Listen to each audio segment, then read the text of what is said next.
साथियों नमस्कार, मैं हरिश्चंद्र बंडवाल इस वीडियो में आप सभी का स्वागत करता हूं। दोस्तों, मंत्रिमंडल विस्तार की नई तारीख आ गई है। ये मेन स्ट्रीम मीडिया वाले सब कुछ चला रहे थे। आप जानते हैं दोस्तों, पिछले कई महीने से मैंने कुछ नाम भी दिखाए थे आपको, लेकिन अब वास्तव में मंत्रिमंडल विस्तार की तारीख आ चुकी है। भाई, भारतीय जनता पार्टी में सरकार के लेवल पर जो कुछ भी बदलाव होना था वो समझ लीजिए कि कल अपने आखिरी अंजाम तक पहुंच चुका है। नितिन नवीन की नई टीम आ गई है और इस टीम के आते ही दोस्तों ऐसा हड़कंप मचा है, आप सोच नहीं सकते। कांग्रेस के बोलते कुछ बन ही नहीं रहा। आप बोलेंगे कांग्रेस का इससे क्या लेना देना है?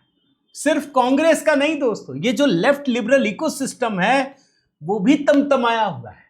पता नहीं क्यों, मुझे भी समझ में नहीं आया कि भैया इसमें भारतीय जनता पार्टी के घर के भीतर का बदलाव है, ये क्यों बिगड़े हुए हैं, इनको गुस्सा क्यों आ रहा है? लेकिन दोस्तों आता है, और उसकी वजह यह है कि नितिन नवीन की टीम में वो सारे लोग शामिल हुए हैं जिसकी कल्पना भी कांग्रेस पार्टी या ये लेफ्ट लिबरल इकोसिस्टम कर नहीं रहा था। आज इसी को डिकोड कर रहा हूं दोस्तों। और हां, मंत्रिमंडल विस्तार को लेकर के कुछ दिलचस्प जानकारी भी दूंगा। किनके नाम अब कटने वाले हैं ये बताऊंगा, कौन नए शामिल होने वाले हैं ये भी कुछ नाम आपके सामने रखने जा रहा हूं। मेरा निवेदन है दोस्तों, जरूर कमेंट कीजिएगा, आप भी अपनी राय दीजिएगा। ये जो भारतीय जनता पार्टी की नई टीम बनी है उस पर आपकी क्या राय है? आप सभी को दोस्तों जय सिया राम, यही अभिवादन के साथ शुरू कीजिएगा। पहले टू विंडो दिखाता हूं दोस्तों, इस टू विंडो को देख लीजिए। क्यों मैं कह रहा हूं भाई, कल नितिन नवीन की जो नई टीम बनी है दोस्तों, बहुत सारे लोगों की नजर तो वहां थी, लेकिन बहुत सारे लोगों की नजर उसके बाद होने वाले परिवर्तन पर थी।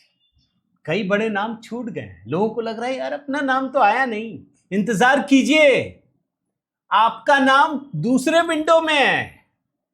मंत्रिमंडल जो विस्तार होने वाला है कैबिनेट का, उसमें आपका नाम होगा।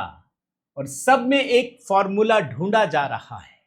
भाई, ये जो जेंजी के नाम पर देश को बिगाड़ने के लिए दिमागी नक्सल तैयार हो रहे हैं, आखिर उनसे कैसे मुकाबला होगा? पहले मैं दोस्तों सबसे पहले नई टीम के बारे में कुछ विशेष जानकारियां देता हूं, साझा करता हूं। सबसे बड़ी बात यह है दोस्तों कि ये इस टीम का ऐलान बहुत पहले होना चाहिए था, काफी लेट हो गया है। और इस नई टीम में राजस्थान की पूर्व मुख्यमंत्री वसुंधरा राजे को राष्ट्रीय उपाध्यक्ष बनाया गया है। और सबसे पहले नंबर पर है, अभी मैं लिस्ट आपको दिखाता हूं। जो लोग आकलन कर रहे थे, पहले ये कर रहे थे कि वसुंधरा राजे तो भैया एकदम नाक में दम कर देंगे, ऐसा कुछ नहीं हुआ। फिर कहने लगे कि वसुंधरा राजे तो खत्म हो गई, वो भी गलत साबित हुए हैं। बिल्कुल नहीं दोस्तों, वसुंधरा राजे को राष्ट्रीय उपाध्यक्ष बनाया गया। राम माधव, उनकी फिर से संगठन में वापसी हुई, उपाध्यक्ष बनाया गया है। पूर्व केंद्रीय मंत्री स्मृति ईरानी, बहुत बड़ा नाम है दोस्तों। बहुत सारे लोग कह रहे थे कि अब चले जाइए थिएटर में, आर्टिस्ट बन जाइए। बिल्कुल नहीं। उत्तराखंड के पूर्व सीएम तीरथ सिंह रावत, ओडिशा के बैजयंत जय पांडा। आपको पहले मैं दोस्तों एक एक चेहरे को दिखाता हूं जो भारतीय जनता पार्टी ने प्रेस रिलीज जारी की है। जरा देखिए ये 13 राष्ट्रीय उपाध्यक्ष। पहला नाम क्या है? वसुंधरा राजे सिंधिया, तीरथ सिंह रावत, राम माधव पांडा, पुरंदेश्वरी, श्रीमती रेखा वर्मा। आप सारे नाम देखते चले जाइए एक एक करके। फिर दूसरे पन्ने को देखिए, ये देखिए राष्ट्रीय महामंत्री बीएल संतोष, सह महामंत्री शिव प्रकाश और सौदान सिंह। इसमें आपको विनोद तावड़े, सुनील बंसल के साथ विप्लव कुमार देव और स्मृति ईरानी, ये आपको मिले। और पूरे के पूरे राष्ट्रीय महामंत्री की सूची अगर आप देखेंगे दोस्तों, तो सिर्फ स्मृति ईरानी एक महिला है। इसी तरीके से राष्ट्रीय मंत्री में आइए तो इसमें आपको एक नाम, कई सारे नाम हैं। आप देखिए सुरेंद्रन, भोला सिंह, प्रदीप वर्मा, जगदीश, संदीप पाठक, संगीता यादव, अनिल एंटनी, तमाम नाम है दोस्तों। और नीचे राष्ट्रीय कोषाध्यक्ष और सह कोषाध्यक्ष, और सारे कार्यालय प्रभारी ये सब छोड़ दीजिए, मोर्चा अध्यक्षों में देखिए तो सारे के सारे मोर्चा अध्यक्षों को बदला गया है। इसमें युवा मोर्चा का विशेष रूप से नाम ले रहा हूं, हेमांग जोशी, इनको युवा मोर्चा का अध्यक्ष बनाया गया है। अब मैं आपको कुछ विशेषताएं बताता हूं, अभी मैं मंत्रिमंडल पे भी आता हूं। इसकी विशेषता यह है दोस्तों कि विनोद तावड़े और सुनील बंसल, इन पर फिर से, जो पुरानी टीम के कद्दावर नेता है, उन पर फिर से भरोसा जताया गया, वो बरकरार रखे गए। इसी तरीके से अनिल बलूनी, वो मीडिया इंचार्ज के पद पर बने रहेंगे। संगठन महासचिव बीएल संतोष भी बने रहेंगे। एक नया नाम है दोस्तों केंद्रीय मंत्री पीयूष गोयल का, जिनको कोषाध्यक्ष नियुक्त किया गया है। इससे पहले राजेश अग्रवाल थे दोस्तों। अब इसमें एक बहुत बड़ी चर्चा किस चीज को लेकर है वो जानना जरूरी है दोस्तों, और ये हम सब मीडिया, सोशल मीडिया वालों के लिए जरूरी है। क्यों जरूरी है ये भी समझिए। भाई ये जो कॉकरोच जनता पार्टी की पैदाइश हुई, ये सोशल मीडिया की देन है। सोशल मीडिया के जरिए ही इसने आंदोलन चलाया और इसने इतनी ताकत भर ली कि मोदी सरकार को अपने एक मंत्री को इस्तीफा देने के लिए विवश कर दिया। इसलिए इस पर ध्यान देना जरूरी है दोस्तों। दीपक मालवीय, जो सोशल मीडिया के प्रमुख बने हुए थे, उनको हटा दिया गया है और उनकी जगह छत्तीसगढ़ के दीपक महस्के को राष्ट्रीय सोशल मीडिया संयोजक बनाया गया है। और इसके अलावा कई सारे लोगों को सह संयोजक की भी जिम्मेदारी दी गई। जरा मैं वो लिस्ट दिखाता हूं दोस्तों, पहले वो लिस्ट देखिए। ये मीडिया वालों के लिए भी बहुत जरूरी होता है, सोशल मीडिया वालों के लिए भी। देखिए, मीडिया संयोजक अनिल बलूनी, वो पहले भी थे। उनके साथ 3 लोग हैं, उषा अग्रवाल, प्रदीप भंडारी और सिद्धार्थ यादव, 3 लोग। अब आप आइए सोशल मीडिया संयोजक दीपक महस्के छत्तीसगढ़ के हैं, अभी इनके बारे में बताता हूं।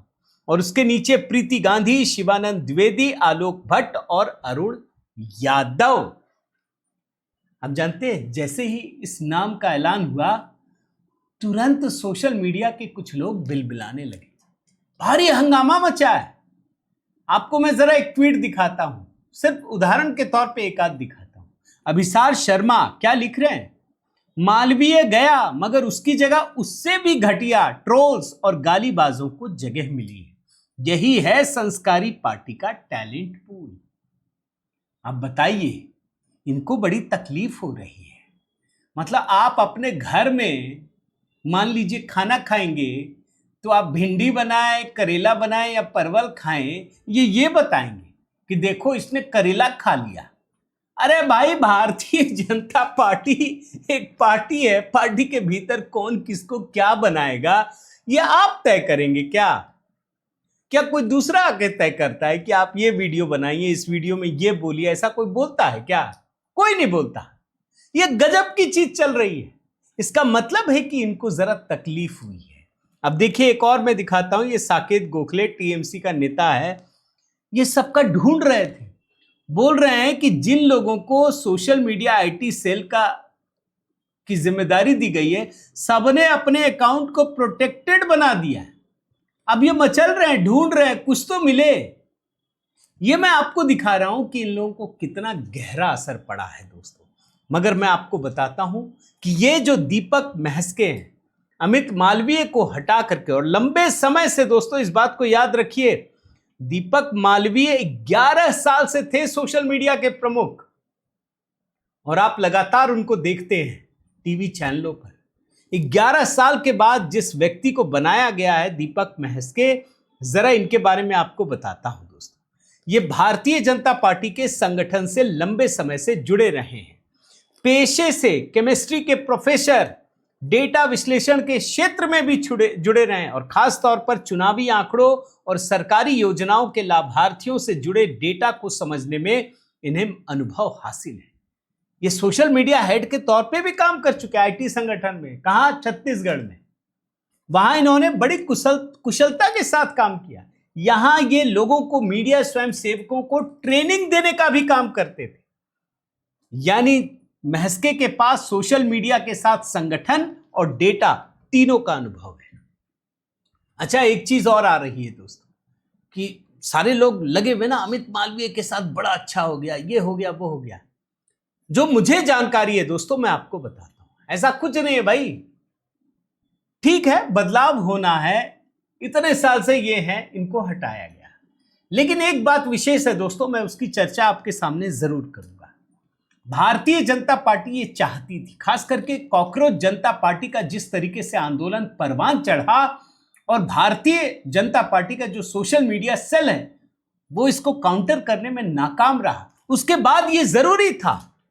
लेकिन अमित मालवीय के लिए एक बात आती है दोस्तों कि अमित मालवीय के साथ व्यक्ति विशेष ज्यादा महत्वपूर्ण हो गया और संगठन पीछे चला गया। आप देखिए ना, लगातार कुछ भी बात होती थी तो अमित मालवीय ही सामने आते थे, आप देख लीजिए। यानी संगठन पीछे है। और भारतीय जनता पार्टी कभी नहीं चाहती दोस्तों कि भाजपा में, जैसे कांग्रेस में सुप्रिया श्रीनेत, पवन खेड़ा, ये सारे नाम एकदम अक्सर आपको सुनाई पड़ते हैं। बस दो ही आदमी है, बाकी कौन है क्या है पता भी नहीं चलता। ये भाजपा में कम से कम ये नहीं चाहिए था। और मैं आपको बताऊं दोस्तों, क्यों दीपक महस्के को इतना बड़ा भरोसा दिया गया है। उसकी वजह यह है कि नितिन नवीन को छत्तीसगढ़ की जिम्मेदारी दी गई थी। भाई याद कीजिए, छत्तीसगढ़ का चुनाव सबने तो बना दिया था माहौल, भूपेश बघेल जीतेंगे। नितिन नवीन के पास जिम्मेदारी थी, उन्होंने काम किया, और उनके साथ ये दीपक महस्के ही काम कर रहे थे सोशल मीडिया के। और तब जाकर देश ने देखा कि छत्तीसगढ़ में कितना बड़ा बदलाव हुआ है, जमीन पर सब कुछ बदल चुका था। उसी अनुभव का दीपक महस्के को फायदा मिला, और नितिन नवीन के साथ जो काम किया उसका भी फायदा मिला। अब आगे बढ़िए, इस नई टीम में एक नया नाम, संदीप पाठक। भूल तो नहीं गए, केजरीवाल के साथ अक्सर यही चेहरा नाम आता था दोस्तों, अब भूले नहीं होंगे। वो जब जेल भी जाते थे ना, तो जो सबसे बड़ा चेहरा था आम आदमी पार्टी का, वो संदीप पाठक था। एक बहुत ही पढ़े लिखे राष्ट्रीय सचिव की जिम्मेदारी दी गई। इनका भी ताल्लुक छत्तीसगढ़ से। इनके बारे में बताऊं दोस्तों, यूके की कैम्ब्रिज यूनिवर्सिटी से पीएचडी की डिग्री, ऑक्सफोर्ड यूनिवर्सिटी, एमआईटी से भी पढ़ाई, भारत लौटे तो आईआईटी दिल्ली में सहायक प्रोफेसर के पद पर रहे। फिर ये केजरीवाल से जुड़े, फिर इन्होंने आईआईटी दिल्ली की नौकरी छोड़ दी, फुल टाइम पॉलिटिक्स। और आपको एक जानकारी देता हूं कि भाई ये जो दिल्ली में जीत हुई है ना, और पंजाब में, उसके पीछे का जो रणनीतिक कौशल है वो संदीप पाठक का है दोस्त। पंजाब चुनाव आ रहा है, यानी भारतीय जनता पार्टी संदीप पाठक के उसी रणनीतिक कौशल का पंजाब ही नहीं पूरे देश में इस्तेमाल करेगी। यह बहुत बड़ी कहानी। संदीप पाठक ने जो ट्वीट किया है दोस्तों, जरा देखिए। भारतीय जनता पार्टी द्वारा मुझे राष्ट्रीय मंत्री के रूप में महत्वपूर्ण दायित्व प्रदान करने के लिए मैं शीर्ष नेतृत्व का हृदय से आभार व्यक्त करता हूं। इस महत्वपूर्ण जिम्मेदारी के लिए माननीय प्रधानमंत्री नरेंद्र मोदी जी, राष्ट्रीय अध्यक्ष नितिन नवीन जी, और माननीय केंद्रीय गृह सहकारिता मंत्री अमित शाह जी, और राष्ट्रीय संगठन महामंत्री बीएल संतोष जी का हार्दिक धन्यवाद एवं आभार। पार्टी ने जो विश्वास और जिम्मेदारी मुझे सौंपी है, उसे पूरी निष्ठा, समर्पण और ईमानदारी के साथ निभाते हुए संगठन को और मजबूत करने के लिए निरंतर कार्य करता रहूंगा। यह संदीप पाठक ने लिखा है।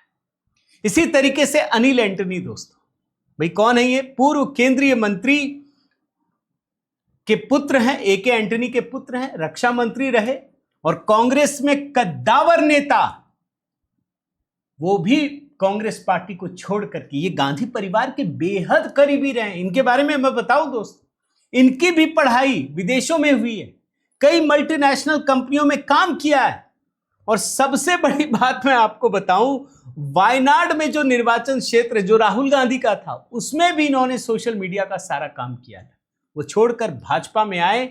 इनको भी भारतीय जनता पार्टी ने अपने नए संगठन में स्थान दिया है दोस्तों। एक और महत्वपूर्ण बात, भाई जो नितिन नवीन का जो नया संगठन है, नई टीम है दोस्तों, इसमें 12 महिलाओं को जगह दी गई है। यानी महिलाओं की भागीदारी बहुत महत्वपूर्ण है। इसमें सबसे ऊपर आप वसुंधरा राजे, पुरंदेश्वरी, रेखा वर्मा, इसमें जो महत्वपूर्ण नाम है दोस्तों, स्मृति ईरानी का आप याद रखिए। स्मृति ईरानी क्यों महत्वपूर्ण है दोस्तों? अभी आपने देखा होगा बंगाल में जिस तरीके से उन्होंने भारतीय जनता पार्टी के लिए मोर्चा संभाला वो अपने आप में अद्भुत है। वो जिस तरीके से ममता बनर्जी को चुनौती दे रही थी, बंगाल में बंगाली, गुजरात में गुजराती, पंजाब में पंजाबी भाषा में लोगों के साथ कनेक्ट करती है। और हां, राहुल गांधी के लिए बुरी खबर है दोस्तों। राहुल गांधी को यह लग रहा था कि भैया एक झमेला तो गया। भाई स्मृति ईरानी वही है दोस्तों, भूले तो नहीं। राहुल गांधी को हराया था अमेठी में, दोबारा हिम्मत नहीं भी, वायनाड चले गए, उसके बाद इधर गए, रायबरेली गए, लेकिन अमेठी में हिम्मत नहीं हुई। फिर से स्मृति ईरानी को वापस लाया गया। यानी आने वाले समय में गांधी परिवार को आप देखेंगे चुनौती देती हुई स्मृति ईरानी नजर आएंगी और इनको राज्यसभा लाने की भी पुरजोर चर्चा चल रही है दोस्तों। अब जाहिर है नई टीम बन गई, प्रधानमंत्री मोदी की नजर तो रही ही है। ऐसा नहीं है कि नितिन नवीन ने खुलकर कर लिया, भाई ये तो पीएम के साथ बातचीत के बाद हुआ। इन्होंने क्या ट्वीट किया वो भी देखिए। भाजपा के नवनियुक्त राष्ट्रीय पदाधिकारियों के साथ ही उन सभी साथियों को बहुत बहुत बधाई जिन्हें पार्टी में अलग अलग जिम्मेदारियां सौंपी गई है। इस ऊर्जावान टीम के साथ पास जहां संगठन का भरपूर अनुभव है वहीं जमीनी जुड़ाव भी है। मुझे पूर्ण विश्वास है कि हमारे ये साथी पूरे समर्पित भाव से पार्टी को मजबूत करने के साथ ही जन कल्याण के कार्यों को आगे बढ़ाएंगे। मेरी सभी को मेरी ढेर सारी शुभकामनाएं। ये प्रधानमंत्री मोदी नई टीम की बात कर रहे हैं। अब एक बड़ा सवाल दोस्तों, मंत्रिमंडल विस्तार की बस घंटी बज चुकी है दोस्तों, ये समझ लीजिए। अब ये कभी भी ऐलान हो सकता है। और भाजपा में एक बात बड़ी खासियत है दोस्तों कि भाजपा में सब कुछ अचानक होता है, आपको पता नहीं चलेगा। भारतीय जनता पार्टी पूरी तैयारी करती है, इस बात को आप समझ लीजिए। और नितिन नवीन को नई टीम मिल गई दोस्तों। 2 लोगों का इस्तीफा हो चुका, मैं याद दिलाता हूं, रवनीत बिट्टू और जॉर्ज कुरियन। मगर जो ये नई टीम बनी है उसमें एक नाम आपको फिर से याद दिलाता हूं दोस्तों, ये नाम है पीयूष गोयल। इनको नई टीम में नेशनल ट्रेजरी बनाया गया है। बड़ी जिम्मेदारी। भाई सारे लोग बोलते हैं ना भाजपा के पास इतना पैसा है, भाई सरकार में है, सारे राज्यों में जिम्मेदारी है, तो क्या कांग्रेस को लोग पैसा देंगे? सोचिए, तो उसकी जिम्मेदारी है पीयूष गोयल की। अब सवाल है कि आप जब भाजपा संगठन में आ गए तो क्या आप मंत्री रहेंगे? और भाजपा में दोस्तों एक बात है, एक व्यक्ति एक पद की परंपरा रही है। हालांकि नड्डा जी में थोड़ा अपवाद मैं कह सकता हूं, लेकिन यह महत्वपूर्ण सवाल इसलिए है दोस्तों क्योंकि भाजपा इस समय जब नए मंत्रिमंडल की बारी आएगी तो मुझे पूरा यकीन है कि पीयूष गोयल, और जो मैं सूत्रों के हवाले से जानता हूं, पीयूष गोयल अब मंत्रिमंडल से हटने जा रहे हैं क्योंकि ऑलरेडी उनको एक बड़ी जिम्मेदारी दे दी गई। और सिर्फ पीयूष गोयल नहीं दोस्तों, मैं 2 नाम और रखता हूं आपके सामने। आप भूल गए हो, हर्ष मल्होत्रा केंद्रीय मंत्री हैं, इनको दिल्ली प्रदेश की कमान सौंप दी गई है। यानी इनको तो मंत्रिमंडल से हटना तय है। फिर दूसरा नाम लीजिए, यह है पंकज चौधरी, केंद्रीय मंत्री हैं, उत्तर प्रदेश के अध्यक्ष बना दिए गए हैं, इनको भी हटना लगभग तय है। यानी 3 मंत्रियों के नाम, कई सारे पद ऑलरेडी खाली हैं दोस्तों। अब मैं आपके सामने कुछ नए मंत्रियों का नाम रखता हूं जो बनने के सबसे बड़े दावेदार हैं, मैं नाम रख रहा हूं। इसमें पहला नाम दोस्तों बहुत कम चर्चा हुई है, इनका नाम है कोंडा विश्वेश्वर रेड्डी। ये लोकसभा के सदस्य हैं, तेलंगाना से आते हैं, अचानक से लाइमलाइट में आ गए। अब इन्होंने क्या किया है दोस्तों, भाई E20 पेट्रोल को लेकर लगातार घमासान मचा हुआ था। इन्होंने एक वीडियो बनाया और वीडियो में यह दिखाया इन्होंने कि E20 कितना फायदेमंद है और कितना जरूरी है। और उसके बाद सोशल मीडिया पर लोगों ने लिखा कि भाई कहां थे ये तो असल मंत्री बनने लायक है। भाई जो काम हरदीप सिंह पुरी और नितिन गडकरी नहीं कर पाए वो विश्वेश्वर रेड्डी ने कर दिखाया। और तेलंगाना एक महत्वपूर्ण राज्य है दोस्तों, इस बात को याद रखिएगा, इसीलिए इनके नाम की संभावना सबसे अधिक है। दूसरा नाम, ये तस्वीर देख लीजिए, भूल गए होंगे, उज्जवल निकम है। ये अमित शाह के साथ बैठकर बात कर रहे हैं। एकदम ऊपरी मुकाम में बैठे हैं। ये जो नया मंत्रिमंडल बनेगा उसमें ये एक बड़ा चेहरा बन सकते हैं, बस इंतजार कीजिए, इन पर बहुत अच्छी खासी नजर रखिएगा। तीसरा नाम आपको दिखाता हूं। ये जो तृणमूल कांग्रेस से पार्टी टूटी है दोस्तों, उसमें काकोली घोष, दस्तीदार और सायोनी घोष आप जानते हैं लगातार चर्चा में रहे। इनमें भी मंत्री बनने की पूरी संभावना है, जिस पर विचार किया जा रहा है इस समय। एक नाम और रखता हूं दोस्तों, राघव चड्ढा। वही संदीप पाठक को तो मिल गया संगठन में जिम्मेदारी, अब राघव चड्ढा मंत्रिमंडल में आने की इनकी संभावना प्रचंड है, यह आप लिख लीजिए। और भारतीय जनता पार्टी, प्रधानमंत्री मोदी या अमित शाह ये जानते हैं कि जब ये विपक्ष में भी थे तब भी जिस तरीके से ये बात करते थे उस पर लोगों का ध्यान जाता था, जिस तरह से ये लोगों पर चर्चा करते थे, जिस तरह के विषय उठाते थे वो लोगों को पसंद आता था। इसलिए दोस्तों राघव चड्ढा पर भी नजर रखिएगा। तो ये कुछ नाम है, मैंने बहुत सारे नामों की लिस्ट पहले दिखा दी, इसलिए उसको रिपीट नहीं कर रहा दोस्तों। तो ये कहानी है। भाजपा एक तरफ दोस्तों जहां देश में कॉकरोच हो, नक्सली हो, ये सारे लोग अराजकता फैलाने की कोशिश कर रहे हैं, वहीं दूसरी तरफ भारतीय जनता पार्टी, प्रधानमंत्री मोदी की सरकार फिर से अपने आप को रिफ्रेश करने जा रही है। एकदम नई टीम, नया मूड, नया तेवर, नया कलेवर, उसी की तैयारी चल रही है। एक बार जब ये फाइनल हो जाए तब आपको दिखेगा कि सरकार किस दमखम के साथ काम करती है। उम्मीद करता हूं दोस्तों ये वीडियो आपको जरूर पसंद आया होगा। आप कमेंट कीजिएगा, आपकी क्या राय है बताइएगा, और लाइक कीजिएगा दोस्तों, शेयर भी कीजिएगा। अगर आपने चैनल सब्सक्राइब नहीं किया दोस्तों जरूर कीजिएगा। बने रहिए, जुड़े रहिए। बहुत बहुत धन्यवाद। जय सिया राम।